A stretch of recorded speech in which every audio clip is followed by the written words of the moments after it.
Hello everyone, once again welcome back to our YouTube channel. पिलामाने आजिर अध्याय रे आमे जानिबा कि इंग्लिश रो first poem the all things bright and beautiful एटाकू अति सरल भावे बुझा चेष्टा करिबा। आर पोएट नेम होच कोन ना CF अलेक्जेंडर।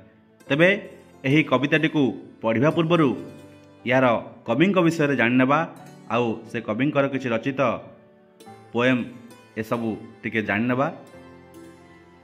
देख पिले एई all things bright and beautiful रो पोएट को नाम ता सहित तांकर जन्मस्थान और तांकर किछि कृति को मध्य बुझिबा। CF Alexander mean Cecil Frances Alexander was born in Dublin. एई सेसिल फ्रांसिस अलेक्जेंडर केउंट जन्म ग्रहण करथिले? डबलिन आयरलैंड रे। हला आयरलैंड बोली गोटे देश अछि। 1818 मसीह रे ए डबलिन शहर रे ए सेसिल फ्रांसिस अलेक्जेंडर जन्म ग्रहण करथिले। She is a famous hymn writer and poet. से जाने कौन ना से प्रसिद्ध थिले कौन कोथि पई ना हाइन राइटर एंड पोएट। से कवि आउ कौन एई हाइमन राइटर माने कौन? हाइमन राइटर माने से लिखुथिले भजन। भजन लिखिबा सहित जणे कवि मध्य थिले। हला बुझिला। Her famous work are hymn for children. तांकर सबुठु प्रसिद्ध कविता कला कौन ना पिला मानकर भजन। हला बा पिला मानक पय भजन सेटा हाइम फॉर चिल्ड्रेन। आउ Christmas carol, once in royal David city, verses for holy season ए सब होज तांकर कौन ना सबुठु प्रसिद्ध कविता भक्ति कविता। बुझिला। और this poem is included in hymn for children. आउ एइठे जो ए कवितार मध्य कार अंतर्भुक्त ना हाइमन फॉर चिल्ड्रेन रो आर ही अंतर्भुक्त माने पिलांक भजन एई कवितार मध्य ता ऊपर ही अंतर्भुक्त हेछि बा बेसिंग हेछि। बुझिला। तबे जानिबा एठी पिलांकर भजन रे ए all things are bright and beautiful केमिति हेछि। तो देख पिला माने एही कविताटी को चित्र सह आमे सरल भाषा रे बुझिबा को चेष्टा करिबा। तबे चलो विलंब न करी आलोचना करिबा हमर एही विषय वस्तु को। All things bright and beautiful एहर अर्थ आम पृथ्वी रे थिबा ए समस्त चतुर्पार्श्व रे घेरी रहितिबा समस्त वस्तु कौन ना उज्ज्वल और सौंदर्यमय अटे। तो कवि कहउचନ୍ତି कौन ना आम चतुर्पार्श्व रे घेरी रहितिबा समस्त वस्तु उज्ज्वल और सौंदर्यमय अटे। ता सहित all creatures great and small एहर अर्थ एही प्रकृति अनेक गुड़िए बृहत और क्षुद्र जीव बा वस्तु मानंकु नहीं गढ़ा एही परिवेश नुह कि। तापर देखिबा परवर्ती all things wise and wonderful एहर अर्थ ना पृथ्वी रे अनेक कौन ना बुद्धिमान विज्ञ जिनिस तैयारी करबा सहित अनेक आश्चर्यजनित वस्तु बा जीव माने मध्य सृष्टि होइछन्ति नुह कि।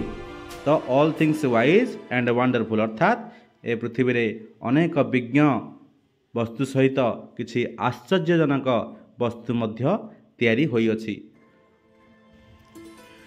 The Lord God made them all अर्थात ए विस्मयकर पृथ्वी रे अति क्षुद्रादि क्षुद्र बृहत्काय आउ समस्त उज्ज्वल समस्त सौंदर्यमय वस्तु समस्त विज्ञ एवं समस्त आश्चर्यजनक वस्तु ए सब किए बनिछन्ति ना हमर सृष्टिकर्ता ईश्वर बनिछन्ति। The Lord God made them all. तो बुझिल पिला माने प्रथम स्टांजार एही कवितार अर्थ। तापर जीवा में द्वितीय स्टांजा को। Each little flower that opens ए प्रकृति रे समस्त फूल फुटी जो ए सब वरदान किए देछन्ति ना से ईश्वर।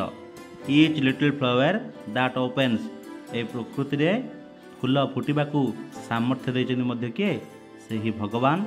ता सह each little bird that sings एई पृथ्वी रे ए प्रकृति रे अनेक छोट छोट पक्षी माने मध्य निजर सुमधुर रावरे गीत गाई थांती। ए सबुर सामर्थ्य देछि किए से स्वयं सर्वशक्तिमान ईश्वर। तापरे ही मेड देयर ग्लोइंग कलर्स से फूल मानकरे विभिन्न रंगर भिन्न भिन्न उज्ज्वल रंग किए बही देछि ना से सर्वशक्तिमान ईश्वर। तासह आउ से क्षुद्रादि क्षुद्र पक्षी मानकु उड़ीबाकू साहाय्य करिछि निजर क्षुद्र डेणा माध्यम रे से किए देछंती से देउछंती ईश्वर। तेणु ही मेड देयर टीनी विंग्स माने छोटिया छोटिया पक्षी मानकु कौन ना तांको कंठरे राब देवा सह तांकु देछंती कौन ना छोटिया छोटिया डेणा जाद्वारा से माने परिवेश रे उड़ी बुली निजर सुमधुर राब पई से माने परिवेश रे संतोष वातावरण खेलाई पारिबे। तेणु ए द्वितीय पदरे कवि फूल और पक्षी मानकु ईश्वरंक आशीर्वाद विषय रे वर्णना करिसंती।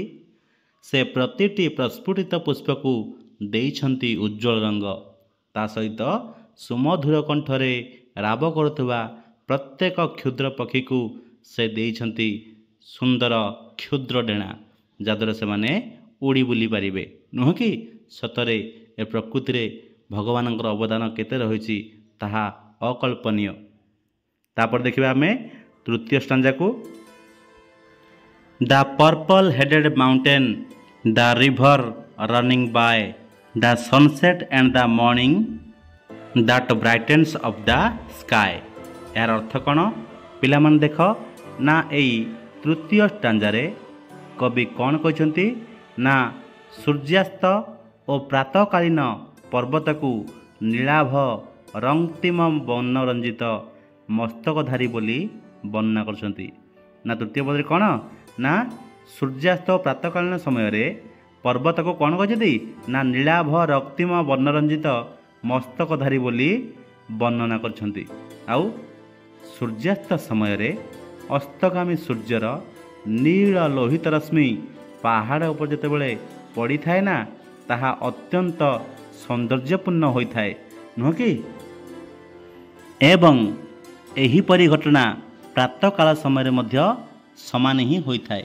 तेबे जो पहाड़र पाददेश रे जो प्रवाहित हो जाउथिबा नदीर जल मध्य सही सूर्योदय और सूर्यास्त समय रे सूर्य रश्मि रे उज्ज्वलित होइकी तार चतुर्पार्श्व को आलोकित करिथाए नुह कि ताहा मध्य आकाश को मध्य उज्ज्वलित करिथाए।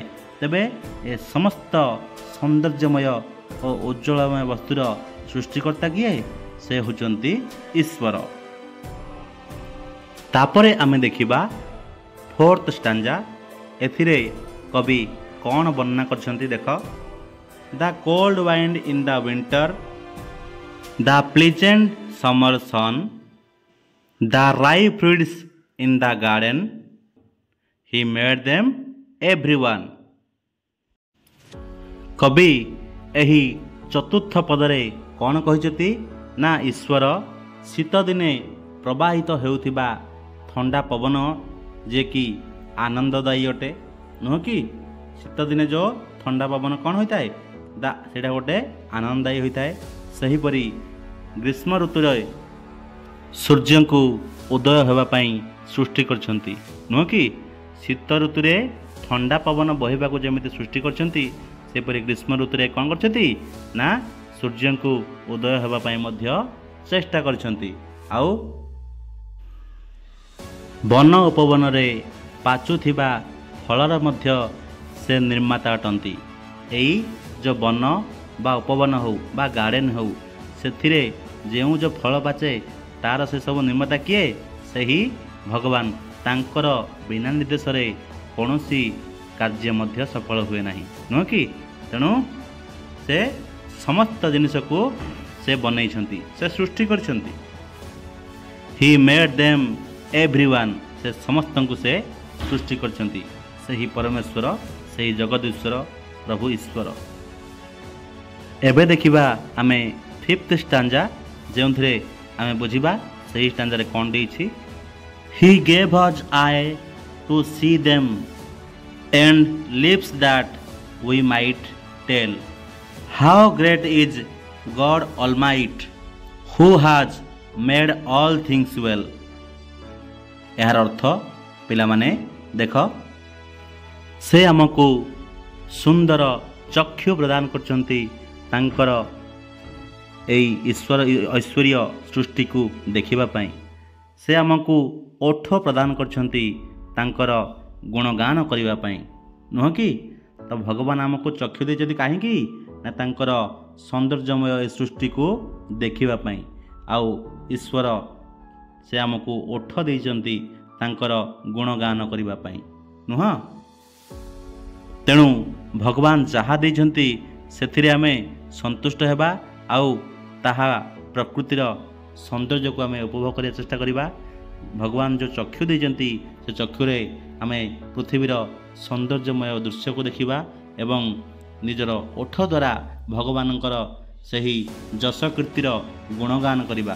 सेथिपई भगवान आमको ओठ देइछंती। सतरे भगवान केड़े सर्वशक्तिमान, केड़े महान अटंती आम ईश्वर, जे कि ए समस्त को बनैछंती एई पृथ्वी रे रहिबा पई, नुह कि? तेणु एठारे काहाको सर्वशक्तिमान बोली कहाଯାଇଛି? The God is almighty most powerful. आ सबुठारो सर्वशक्तिमान होजती सही भगवान, जे कि आम विश्व को बनैबा सहित ए विश्व रे, ए पृथ्वी रे, ए परिवेश रे जेकोसी जीव अछंती ए समस्तंकर सृष्टिकर्ता होचती सही स्वयं भगवान, जे कि ए समस्त को बनिछंती, नुह? जे कि ए समस्त वस्तु को भल रूपे बनैछंती। Who has made all things well. ए समस्त को